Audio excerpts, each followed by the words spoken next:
Hey guys, how you doing out there? As promised, this is a video relating to what to look for when choosing a self-defense school.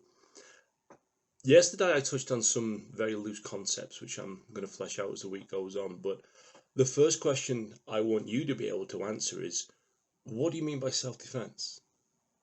Because it isn't a monolithic entity.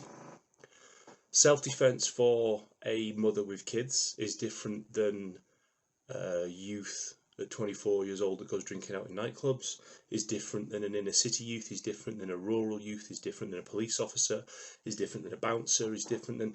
You get the idea. Your requirement for your training is what to large extent will dictate which training path, which club, which style, which whatever one of those factors you will actually choose. If you're in a wheelchair, your requirements for self-defense are going to be markedly different than what a taekwondo school will be able to provide. If you have a requirement to be able to use lethal force to someone as an occupational job, then your requirements are going to be useful because you have a much wider range of use of force options at your disposal, and so on and so on and so forth. When you go to pick a school or you go to pick a style, you need to know what you're looking for. I don't go shopping for food. I have a shopping list because I know what meals I'm going to cook, I know what I'm going to prepare, I know what I'm short of in my pantry. If I just walk out the door and buy shopping, I may get the right ingredients, but I'm also probably going to come back with a load of stuff I don't need.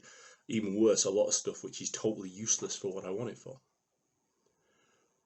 If we put so much attention and care into buying a car, buying a house, selecting our shopping, we need to take just as much care when we're looking at something that's going to fit our needs.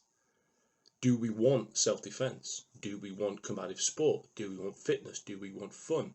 What do you need?